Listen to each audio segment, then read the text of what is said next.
Do you want to know something that might unsettle you, something that you've likely experienced but perhaps shrugged off?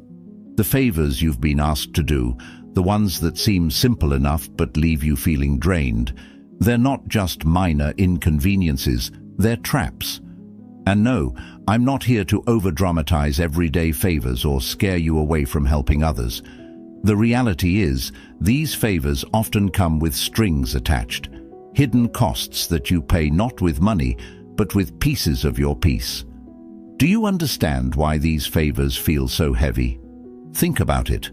Every time you agree to one of these simple favors, why does it feel like you're giving up more than just your time? It's because, deep down, you sense that what's being asked of you isn't just a moment of assistance. It's a test of your boundaries, a subtle exploitation of your generosity. These aren't just favors.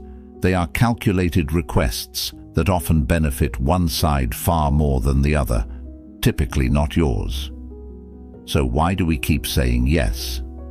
Is it because we fear the discomfort of saying no, or because we hope our kindness will be reciprocated? Let's peel back the layers of these seemingly harmless requests and reveal the true nature of what it means to protect your energy and assert your value in relationships. By understanding the real cost of these favors, we can make empowered decisions that align with our principles and preserve our well-being. The truth behind little white lies. When confronted with a request to bend the truth, even if it's disguised as a harmless favor, you're faced with more than just a simple decision. Agreeing to tell what someone may call a little white lie can seem inconsequential, but each of these moments shapes our character and defines our ethical boundaries. Stoicism teaches us that integrity and honesty are not just ideals to be upheld when convenient, but are essential to our daily lives and the foundation of our moral character. Epictetus emphasized that our integrity is our most prized possession and must be guarded as carefully as our most valuable physical assets. He believed that each time we compromise our integrity, even in small ways, we chip away at the very core of our moral being. It's not just about the lie itself, but about what agreeing to lie says about our values and ourselves. Similarly, Carl Jung's exploration of the human psyche highlights the dangers of habitual dishonesty. According to Jung, every time we engage in a lie, we feed the darker parts of our psyche, known as the shadow self. This shadow can grow with each dishonest act, eventually influencing our actions and thoughts in ways that can be far removed from our conscious values and self-image. Therefore, when someone asks you to cover for them with a falsehood, the most virtuous and psychologically sound response is a firm but polite refusal. Saying something like, "Sorry, I'm all about keeping it real," not only preserves your integrity, but also communicates clearly that honesty is a priority in your life. This straightforward declaration serves as a litmus test for your relationships. The way people respond to your commitment to truth can reveal whether they truly respect and value you, or if they merely see you as a means to an end. This approach is about more than avoiding falsehood. It's about actively cultivating a life where truth is the cornerstone of all interactions. Marcus Aurelius argued that truth and transparency lead to trust and respect in all relationships, from the personal to the professional. By holding fast to the truth, you become a beacon of reliability and integrity, encouraging others to rise to the same standard. In practice, upholding these principles might lead to difficult conversations and might even strain relationships in the short term. However, the long-term benefits of living authentically and maintaining a clear conscience far outweigh the temporary discomforts. Your honesty not only sets you free, but also sets a standard for others around you, fostering a culture of trust and respect. The hidden costs of money lending. There's a delicate balance in relationships when it comes to money matters. It often begins innocuously, a small loan to a friend in a bind, a casual advance to a colleague for lunch, $20 here, $50 there. However, when these requests become a pattern without any mention of repayment, it's easy to feel more like a bank than a friend. This situation, while common, can strain relationships and test personal boundaries. In the world of Stoicism, the focus is always on wisdom and moderation. Seneca talks extensively about the danger of placing wealth above virtue. He suggested that while generosity is a virtue, it should not compromise one's own stability or wisdom. When friends or family continually ask for money, it's essential to apply this Stoic principle by considering not just the financial cost, but also the cost to your peace of mind. Moreover, lending money without boundaries can create an imbalance in the relationship. Carl Jung, who explored the deeper realms of our psyche, might suggest that such dynamics can lead to a shadow being cast in the relationship. This shadow could be the unspoken tensions or resentments that arise when money issues are mishandled. When you lend money repeatedly without reciprocity or acknowledgement, it can lead to feelings of being used, undervalued, or disrespected. So, how do you handle these recurring requests for money gracefully, saying, "I'd love to help, but I need to handle my own finances," is more than a refusal. It's a reaffirmation of your boundaries and priorities. This response isn't just about money, it's about respecting and valuing your own financial goals and responsibilities. It sends a clear message that while you are supportive, your support is not unlimited or unconditional. The response you receive can be very telling. If the person understands and respects your boundaries, it indicates a healthy relationship where mutual respect is a cornerstone. However, if they respond with guilt-tripping or pressure, it reveals a different dynamic, one where your value in their eyes might be more about what you can provide than who you are. This is a critical moment for reflection on the nature of the relationship. Handling money requests with Stoic wisdom means being firm but fair. It involves acknowledging the importance of financial prudence for both parties involved.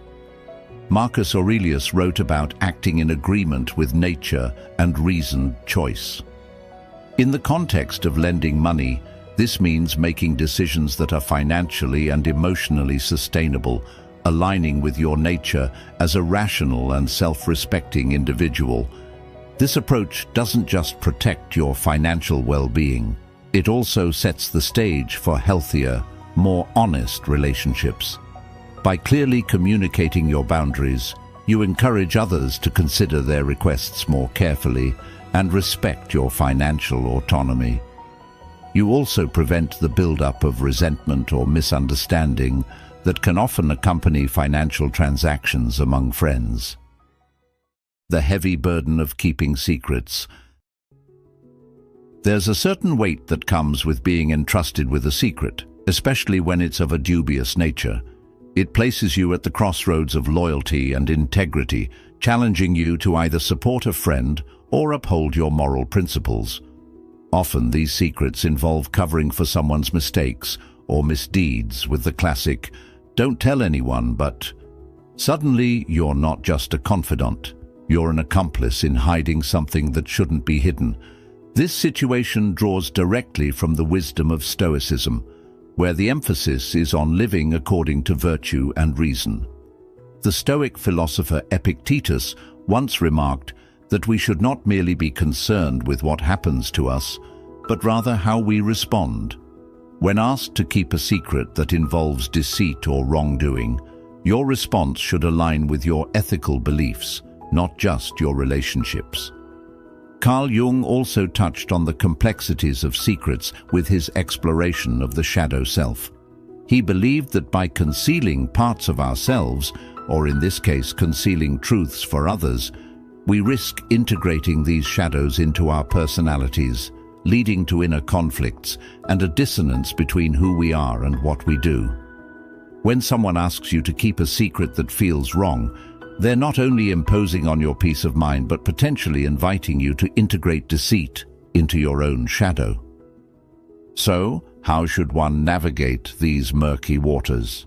First, it's vital to communicate your discomfort clearly and calmly.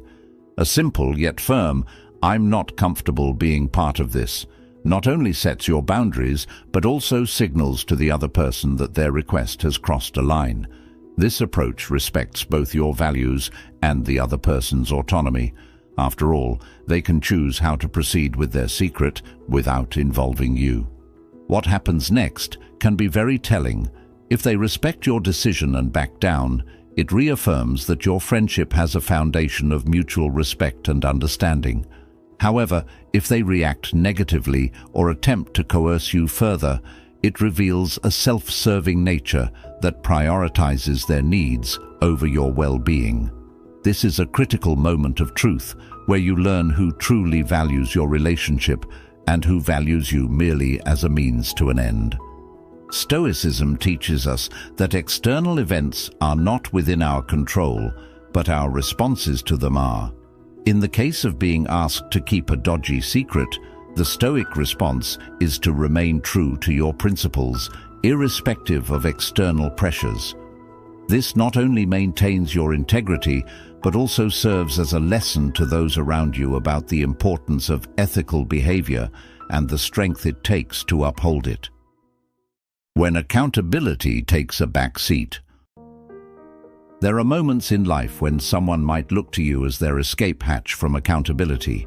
Picture this scenario.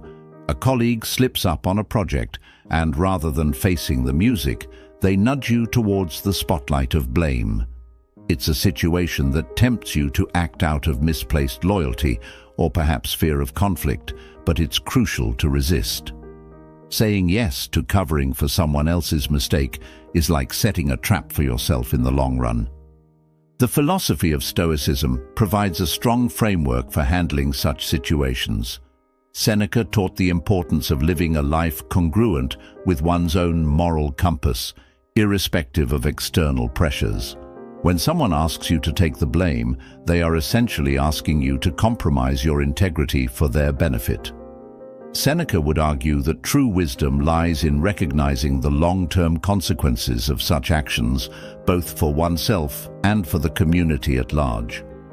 The immediate reaction might be to avoid conflict by agreeing, but consider the precedent this sets.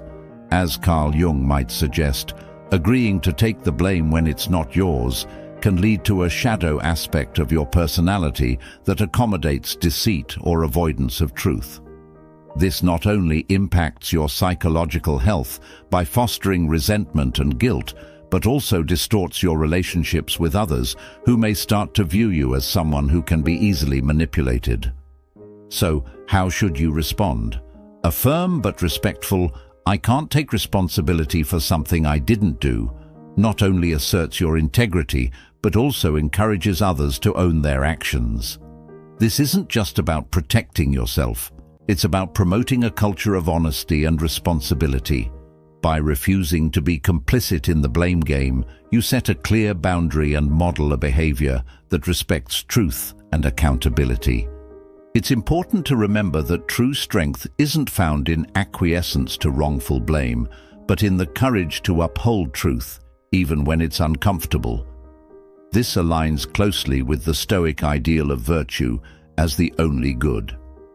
Virtue includes courage, justice, wisdom, and moderation, all of which are called into play when you deny taking on blame unjustly. Each time you stand firm on such principles, you not only strengthen your character, but also contribute to a more ethical environment. Moreover, holding others accountable is a form of respect. It's a way of saying, "I believe you have the capacity to handle this and learn from it." While it may cause temporary discomfort or conflict, it ultimately leads to growth and improvement. This is a valuable lesson in any collaborative setting, whether in professional environments or personal relationships. Understanding the price of free. We all have that friend or acquaintance who approaches us with a seemingly small request. Can you just do this quick thing for me? But as many of us have learned, what's pitched as quick and simple often spirals into something much larger and more time-consuming. This routine can quickly transform us from a friend into an unofficial volunteer, constantly on call for favors that are rarely, if ever, reciprocated. Recognizing and addressing this dynamic is not just about asserting the value of our time, but respecting ourselves and our skills. Stoicism teaches us about the importance of self-respect and understanding our worth in the grand scheme of things. Epictetus would advise us to recognize what is and is not within our control. Our time and how we choose to spend it definitely falls within our control. When we let others decide that for us, without regard to our own needs and values, we give away more than just our time. We give away our autonomy. So, when someone repeatedly asks for freebies, it's essential to establish boundaries. A gentle yet firm, "I'm happy to help, but my work has value," serves as a crucial reminder that while you are generous, your generosity is not an open invitation for exploitation. It's about ensuring that there is fairness and respect in the exchange, which are foundational elements in any healthy relationship. Carl Jung might argue that constantly agreeing to do things for free, especially when it leaves us feeling undervalued, can lead to a resentment that festers in the unconscious. This can affect our self-esteem and how we view our interactions with others, possibly making us feel less valued or seen in other areas of our life as well. By stating your needs and the value of your contributions openly, you not only stand up for yourself, but also clarify your expectations for how you wish to be treated. Moreover, friends who truly value and respect you will understand and appreciate your stance. Those who react negatively or continue to expect free work despite your clear communication may not truly respect your boundaries, which can be a revealing indicator of the nature of your relationship. In this light, setting these boundaries is not only a form of self-respect, but also a test of the mutual respect within your relationships. Stoicism doesn't teach us to turn away from helping others, but emphasizes doing so with wisdom and discernment. Marcus Aurelius wrote about acting with a reserve clause. Doing good with the understanding and readiness that outcomes may not always be within our control. Applying this to doing favors, it means we should help when we can, but also keep in mind the value of our own resources and the possibility that our efforts may not be reciprocated. In practical terms, the next time you're asked for a favor, consider what you're committing to. Is this a one-off help? Or is it part of a pattern where your kindness is being taken for granted? Let your response be guided by a clear understanding of your worth and a balanced approach to generosity. Remember, every favor done should not leave you feeling depleted. It should feel like a choice that aligns with your values and respects your limits. The pitfalls of always covering for others. In any workplace or social circle, there often emerges a pattern where the same person repeatedly asks for cover for their mistakes or slip-ups. Initially, it might seem like a minor favor, just helping out a colleague or a friend in a tight spot. However, when these requests become a regular occurrence, you might find yourself becoming less of an ally and more of a safety net, continuously compensating for someone else's lack of responsibility. From a Stoic perspective, Epictetus taught that we should not concern ourselves excessively with the actions of others unless they affect our own moral well-being. In this scenario, consistently covering for someone else does indeed begin to weigh on our own ethical balance. It's not just about the inconvenience or the additional workload. It's about enabling behavior that goes against the Stoic virtue of self-control and accountability. Moreover, consistently covering for someone can lead to a form of psychological dependency, both for the one being covered and the one providing the cover. Carl Jung's concept of the shadow can be insightful here, as it suggests that by covering for others, we might be feeding their shadow, allowing them to shirk their responsibilities without facing the necessary consequences of their actions. This not only hinders their personal growth, but can also lead to resentment and burnout on our part. Therefore, it's essential to assertively say, "No, I can't cover for you this time." This simple but powerful stance is more than setting a personal boundary. It's an act of tough love.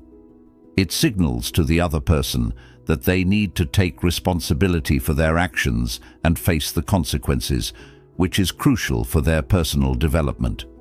It also reinforces your respect for your own time and energy, teaching others that while you are supportive, your support is not unconditional or exploitative. This approach is not without its challenges. Holding your ground can be uncomfortable, especially if it disrupts the status quo or if the other person reacts negatively. However, Marcus Aurelius argued that the right action is often met with resistance and that we must be steadfast in our principles despite external pressures. In fact, setting such boundaries can ultimately lead to a healthier and more respectful working relationship, where responsibilities are clearly defined and managed individually. It is also important to communicate your decision in a way that is clear and compassionate. Explaining your reasons can help the other person understand that your refusal is not a rejection, but a call to responsibility. This conversation could be an opportunity to discuss better ways to manage tasks or commitments, potentially leading to more efficient teamwork and personal accountability. The dangers of one-sided risk. Navigating relationships, be they personal or professional, often involves gauging how much of ourselves we're willing to risk. The stakes get particularly high when someone asks you to take on a significant risk, promising to back you up, only to leave you hanging when the situation becomes dire. It's a scenario that many of us have faced at one point or another, being asked to sign off on something risky, to extend ourselves beyond our comfort zone, while the other party remains safely in the background. This situation is a clear red flag in any relationship and highlights an imbalance that needs addressing. Stoicism, a philosophy that emphasizes virtue, wisdom, and self-control, teaches us to look inward and evaluate our decisions based on whether they align with our ethical principles. Marcus Aurelius once wrote about the importance of acting in accordance with one's own nature and the common good. When someone urges you to take a risk that they themselves are not willing to share, they are essentially asking you to compromise your values for their benefit. Such scenarios also touch on the psychological dynamics of trust and responsibility. Carl Jung often discussed the shadows of our personality, those parts of ourselves that we are not fully aware of or that we prefer to ignore. When we agree to take on risks alone at the behest of others, we may be engaging with our shadow, ignoring the inner voice that warns us of potential danger. Jung might suggest that this is a moment to confront our shadow, to understand why we are tempted to acquiesce, and to strengthen our resolve to act more consciously. The appropriate response in these situations is to establish clear boundaries. If we're both not in it, I'm out. This simple yet firm declaration sets a standard for mutual risk and mutual responsibility. It communicates that trust and respect are reciprocal and that you expect from others the same level of commitment and risk that you are asked to bear. In confronting someone with this boundary, you are not only protecting yourself from potential harm, but also fostering a more honest and equitable relationship. It serves as a reminder that healthy relationships, whether in business, friendship, or romance, require balanced contributions from all parties involved. Setting such boundaries can be a profound moment of self-awareness and growth. It allows us to reflect on our past decisions, perhaps recognizing patterns where we've allowed others to disproportionately dictate the terms of engagement.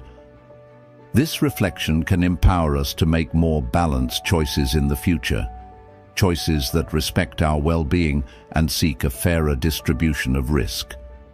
Insisting on shared risks in any venture is about ensuring that all parties are equally invested and that no one is disproportionately vulnerable. This approach not only protects individuals, but also builds a foundation of mutual respect and trust, which are essential for any sustainable and healthy relationship. By holding firm to this stance, you reinforce your own self-respect and encourage others to view you not just as a participant, but as a respected partner whose needs and concerns are taken seriously. In a world that often rewards the easy over the ethical, choosing honesty is not just a stance, but a statement about who we are and what we stand for. Thank you for being a part of Stoic Journal, where we delve deep into life's challenges with integrity and courage. For more insights on living a principled life, please watch one of the suggested videos on your screen. Your journey with us is more than learning, it's about transforming.